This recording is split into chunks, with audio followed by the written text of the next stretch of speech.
Welcome to Unleash Your Inner Goldilocks, How to Get It Just Right. Thank you so much for joining us for another insightful and deeply meaningful conversation.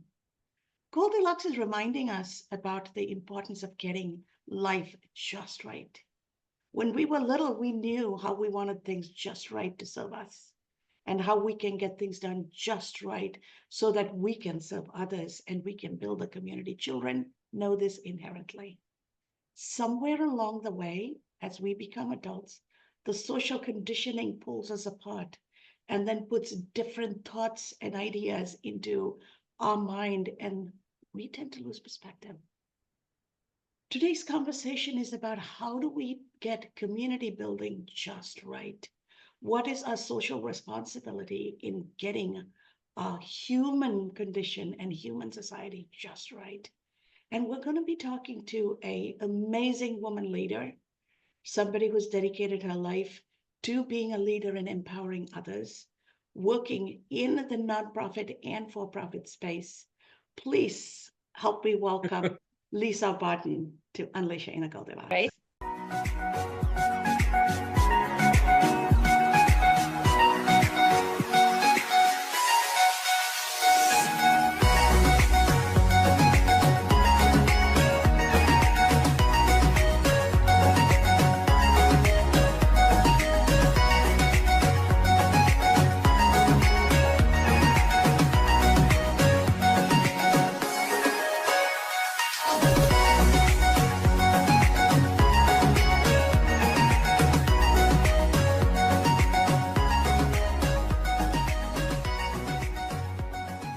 Oh, thank you so much for that introduction, Cash. Wow. I need to carry you in my back pocket. Anytime you're tall enough for me to fit in your back pocket too. Oh. So as we get started, Lisa, take a moment and talk to us about what is Vista Del Mar Child and Family Services and why you feel so passionate about the work your organization does, with you being out in a very senior level leadership position, guiding some of the strategic direction. Well, Vista Del Mar is, well, we always call it just Vista Del Mar or Vista, but the full name is Vista Del Mar Child and Family Services. Is a nonprofit based in Los Angeles. It was founded in 1908. And it started as an orphanage home. It was known as the Jewish orphanage home when a lot of people were fleeing from Eastern Europe. Of course, over the 116 years, it has changed and evolved. We like to think of it as here in Los Angeles that we have a place called Children's Hospital. What Children's Hospital is for children's physical health is what Vista Del Mar is for children's mental health. And we do a lot of trauma-informed care. So we have children there and residents who live there, who've been placed there, who need extra support and help. A lot of them come through the foster care system. Some have been placed by their parents because they need that extra attention to help guide them and get them through. And unfortunately, with the rise in human trafficking, we do deal with a lot of children in the CSEC community, which is an acronym for commercially and sexually exploited children. We do a lot of outpatient services. So we worked with children, with families, with the family as a whole. We started a new autism has been around, people is starting to get noticed more and more. And over the last, since I've been there, it has become an increasing, the numbers of kids identified on the spectrum. So we just launched a program from a doctor coming out of Israel and Europe who has a new approach to it that seems to be getting a lot of success. So we've brought him to the States to you, and we started a pilot program, but now a lot of families have started picking up on it, and it deals with kids at an earlier age. But we're getting such a good response and positive response. We're going to expand the age to include older children because a lot of people are like, well, what about my kid who's 9 or who's 11? And we were dealing with like kids that were 3 to 7 years of age, to how to address it early. And it deals again with, we like to deal with the whole family and how to teach the family, how do we enter their world. You're not telling the child that they're wrong. It's They just see the world differently. And how do we encompass and enter their world so that they can then integrate into our world? That is such amazing work you do. It's tireless and continuous work you do. And there's so much more to do, and you can't touch every child that you need to impact. And you're Yeah. located in a community, right? So it's heartwarming to hear what you do, but it's also sad that children are being exploited and put through these things. And families and communities don't have the tools to adapt, and everybody wants the new person, whether it's a new child or a new community member, to adapt to what they are. People Mm-hmm. don't realize adaptation is a two-way street, just like human relationship, human communication is a two-way street. And so it is beautiful how you just explained it. And I just want to build on that improvement, Lisa. So when you do this kind of work, what kind of support does best serve you from the community, immediate community, and the extended community? Because the work you do has a larger national and international impact. When children are facilitated to overcome their trauma and Yeah. become adults who are functional in a world that they can thrive, everybody wins, right? It's not just for the child, society wins. Yeah. How can society and organizations engage and be a part of this? Well, I would say society because a lot of the kids, like when they go to our school, even when they don't live there, we have like kids who go to our school because they can't function or the schools feel they can't teach them. I mean, so many of these, you see, these are children that have been basically thrown away, unless it's their parent who's placed them there. When you come to the system, you've basically been thrown away, and you have people have no expectation on them. And even when the government places them there, this is what's sad. Everybody puts a price on, well, we'll give you this amount of money per child, and everyone's like following the money. Is like, but what we do is you give the child, we give the child everything they need. And if everything they need, it doesn't fall within that what the government says that child is worth. That child is worth $85 a day, $100 a day.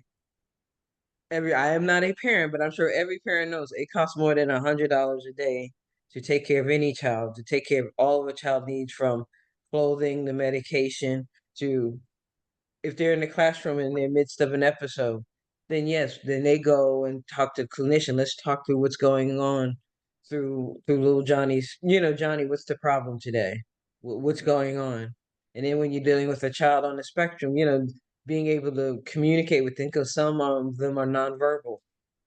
But we make every effort and spend every dollar to make sure that child has the opportunity to express themselves and to grow, because at some point they have to leave us. And when they leave us, the government's like, oh, they've reached 18, or if you're on the spectrum, 22. We're not supposed to help them anymore. Well, we're human beings. So there are so many direct care staff that stay in touch with the kids as they leave. Like they could always call if they need something. And all of that takes resources. And no, if we can't go and say, hey, Ms. Mayor or Mr. Governor, we need more resources. And they're like, we gave you our resources, but that doesn't mean the work stops. So the community has to understand that it takes patience. Sometimes when you see a child that you think, oh, that's just one of them bad kids, they're going through something. You're thinking a child's life, they haven't had the opportunity to really live a child's life. Because so many of those kids have seen more trauma than we could ever imagine. And sometimes you just think, I realize sometimes, like, hey, she's still standing. So let me give her some grace and meet her where she's at so we can bring her to where she needs to be to function on her own. That is very, very emotionally evoking what you just said, Lisa. And so many times people tend to judge you right. It's always good or bad, right or wrong. And in a world where empathy is considered a weakness, Hmm. when children have been through so much trauma, it is hard. It is hard in a society that cannot see with its heart. So I hear what you're saying. The entire community has to rally around. It is not a time-bound journey. Trauma can last a lifetime, just like when our military personnel come back and they have PTSD, they need PTSD care for the rest of their life. Yes. That same trauma, imagine a child goes through and they don't have all the coping skills, and now they have to get the tools, understand the tools, incorporate the tools, and then deal with it. It is hard. Sometimes it's going to take an entire lifetime. So I totally hear you. And If getting them to believe in the tools, because depending on culturally where you come from, they're like, oh, what is this woo woo stuff? And it's like sometimes like, no, you need to, when you're feeling that emotion, that countdown or count to 10 and that deep breathing. Oh, why are you giving me this woo woo stuff? It's not woo woo, trying to get you to a point where you don't explode, or that you don't. So recognizing those things, and not everyone, like I said, culturally, like, what are you doing with this? And you're like, no, no, no, no, no. Really, it works. It's like trying to get them to even understand. Try it. It works. that's interesting. Now, you also talked about commercially and sexually exploited children. I would like for you to elaborate on that to see if they're all girls, there are boys and girls, because there are perceptions of who falls into this population and what their trauma is. Can you elaborate that on a little bit, Lisa, to help us understand? It's both. It is. I mean, it is both boys and girls. It is both. Um, like a lot of those kids are in our more secure unit, so I don't always go over there because they're in a more secure. I don't want to call it lockdown, but we say more secure, whereas they do everything within their building. So they go to school within their building. They do their clinicians and their work there. They get their health services there. Like they'll come out on the field, but they don't always interact with the other kids as much. But again, they did a last month was Black History Month here in the States, and they did their own little program, and so we went to go see it, and it was really cute. And again, to see there was a couple of young ladies and a couple of gentlemen, and this one gentleman loved to dance, and he was doing his dance. But these girls, there was three of them, but two of them I think touched me where they wanted to sing, and one of them sang a song that they wrote themselves. It was like from a poem, and you were just like, wow, to help them get in touch with those feelings, to be able to express themselves like that. So it's usually it's a lot of pain, and when they say this commercially exploited, what I found even more amazing, a lot of times it's someone they know who's exploiting them, who's putting them out there to make money to exploit them. And it's just that is heart wrenching and heartbreaking to me that someone they trusted is the ones that put them out there. And that's hard, right? When you come out of that situation, part of your rehabilitation or becoming whole again is learning to trust when the one person you trusted the most is who exploited you. Yeah. So that is such a heartbreaking and totally long, long journey that has to come with time. So I want to pivot and talk about leadership in nonprofit. And as a woman leader, what are some of the things you have learned about yourself and what makes you successful in this role? Because it's about caring about the others more than caring about your own pocketbook and what material world tells you success is. Well, that's true because nonprofit, you're not gonna get rich working for anyone, but you're certainly never gonna make the same money in nonprofit than you could in for profit. Well, I find it in the years that I have spent now in nonprofit that most nonprofit leaders are generally women. I won't say always, but generally tend to be women. And when they are men, it's always a little different. I think most women tend to lead particularly in the nonprofit space, with empathy, with heart, with care. Most of the men they have that, they're in that space because they believe in helping, but they lead differently. They lead with more like, well, it's about business, it's about you need a balance of both.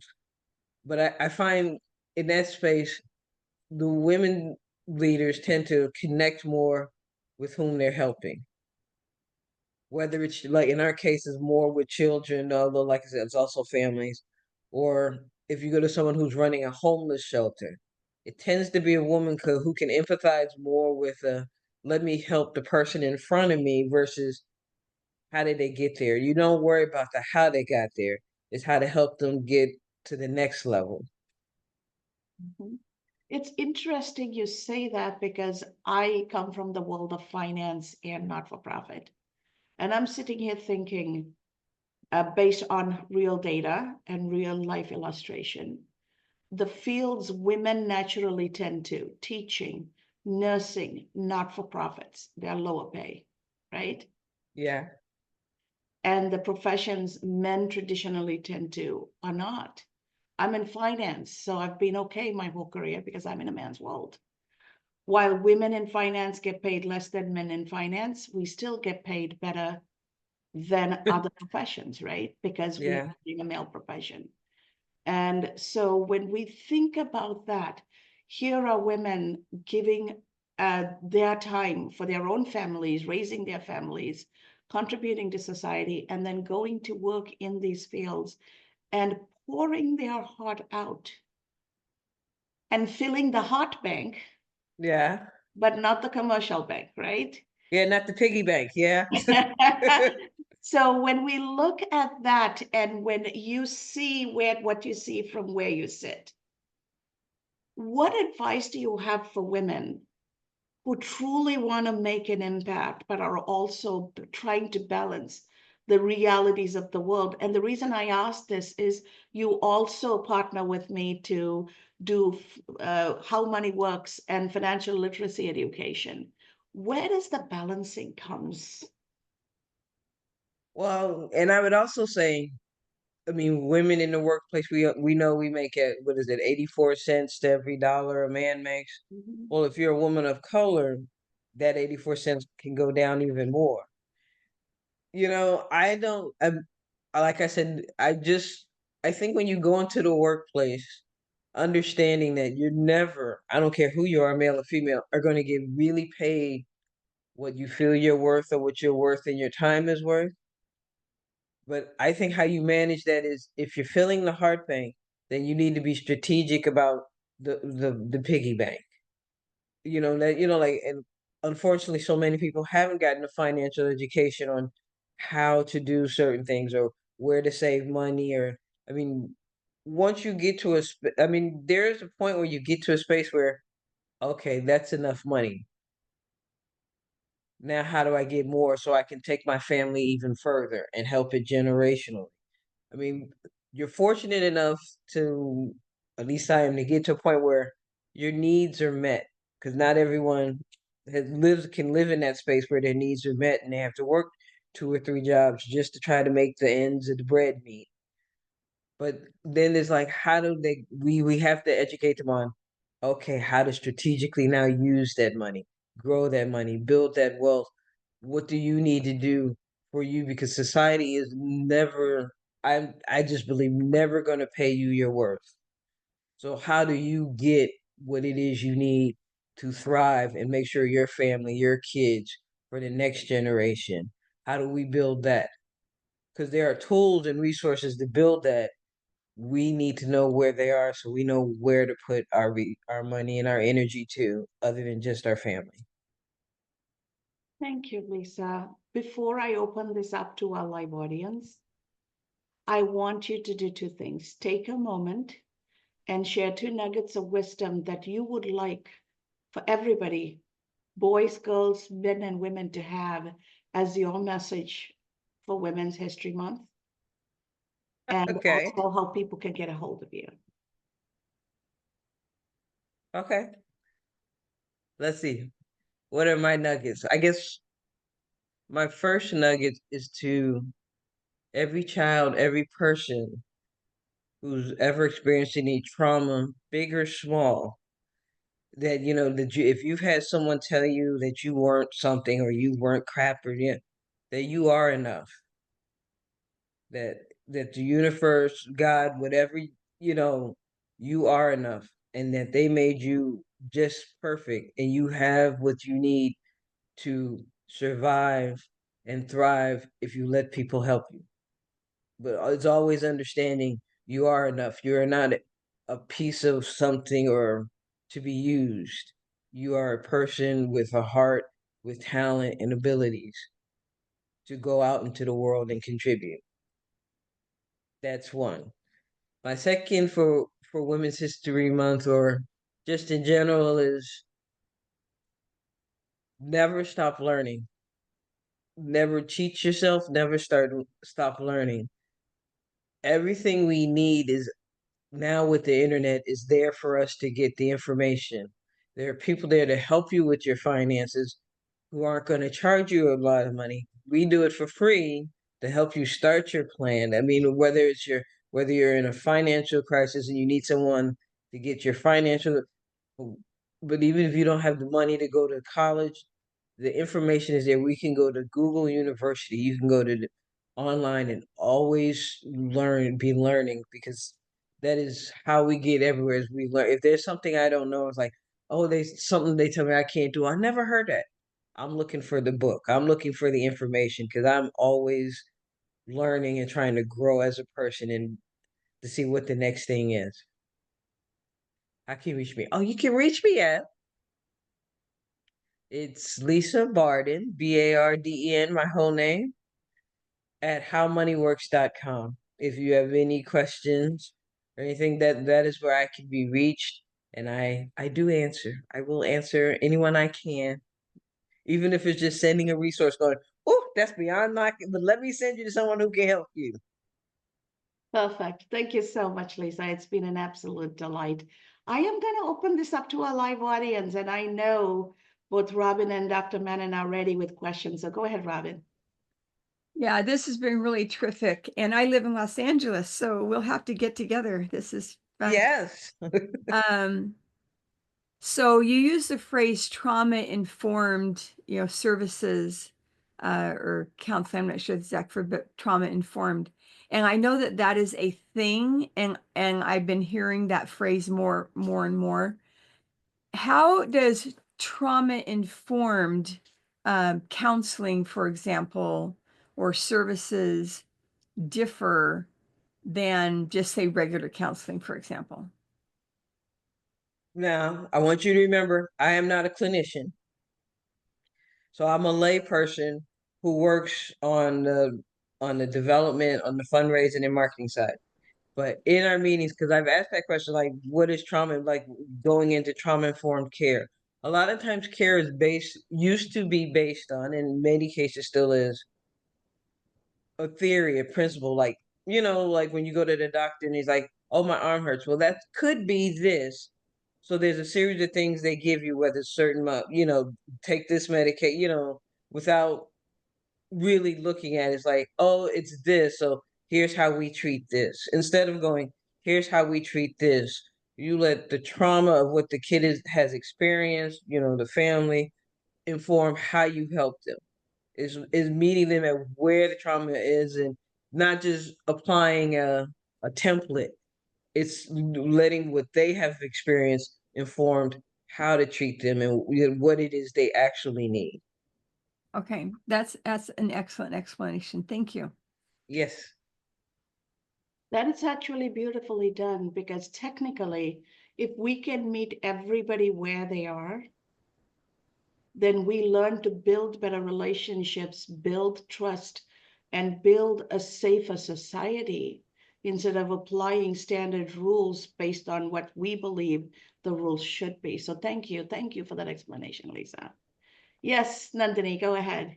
Hi, Lisa. I was curious because from the sound of what you do, there's a lot of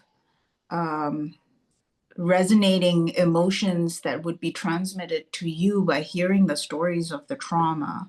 So Mm-hmm. I was wondering what your two nuggets of wisdom are that help you refill your empathy cup and stay positive about the world today, knowing all this stuff happens, especially with, people who you trust are the ones who are Yeah. the biggest perpetrators and things like that. Thank you. Um, Personally, for me, like it is real easy to, when you hear the stories, to take them in and feel what they're feeling. And you don't want to become too like guarded. A lot of people put up hard guards to try to put up those barriers, but you don't want to be that rigid either. It's it's just a healthy balance for me when I leave the office. I try to, like, whether it's music, whether it's listen, that drive. I happen to have a short drive, but that short drive home is just okay.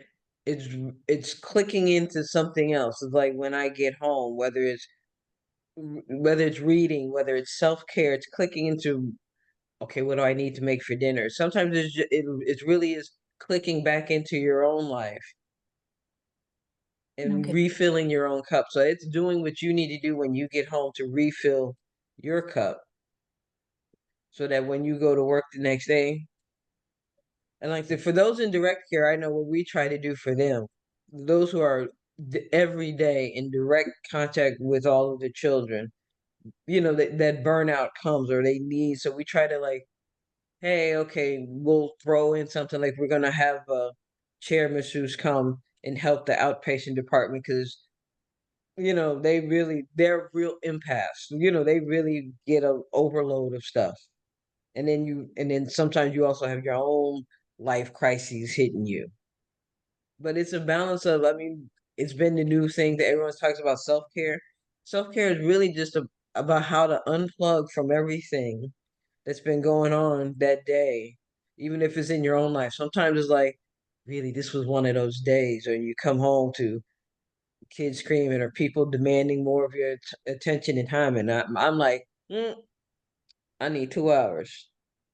I need 2 hours to go put my bag down, eat, relax, whatever it is I need to refill. Then I can then go and go, okay, what is it you need?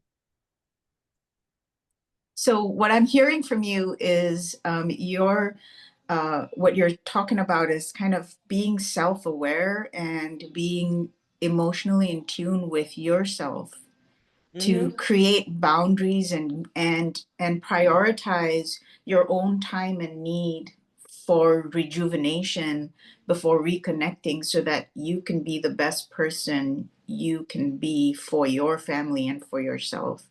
Yeah. Is Because that if you get me, yes, because if you get me right when I walk in, you can ask my mother. I have no patience and I will start snapping.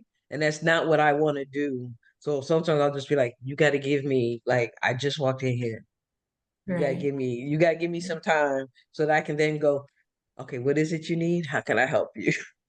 Right. And that is an excellent question, Nandini, and I love where this conversation went because this can also extend to a larger population, right, in society.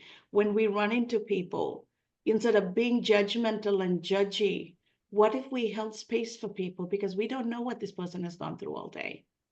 And Mhm. what does it take for us to be a little kinder, a little gentler, to have grace and not judge things and situations and people based on what we think it should be? So, this is an excellent reminder. Thank you so much, Lisa. And Nandini and Robert, it has been an absolute delight having you continuously as our live audience asking these amazing questions. And Lisa, to you and Vista Del Mar for the work you do, our hearts go out to you. We will make sure that we present Vista Del Mar's website in this release so that anybody who is so moved wants to make a contribution has the opportunity to do this because no matter where we are in life, we each can contribute in some way. We can give a half an hour, we can give $1. We can always do something in a way that works for us, but also allows us to be a part of filling somebody else's cup. So thank you so much for this conversation today, and to our audience out there. We all go through different traumas. We all deal with life differently. So take a moment to fill your own cup. Take a moment to have grace for yourself, but for those around you, because we do not know any given moment what people are going through. And having that human kindness and compassion is what's going to build a better society. And when the society is safer and the society holds space for each other with grace, then we all get to live a life that is not exploitive, that is truly healing, and we can all show up in the best version of ourselves to build a much better world.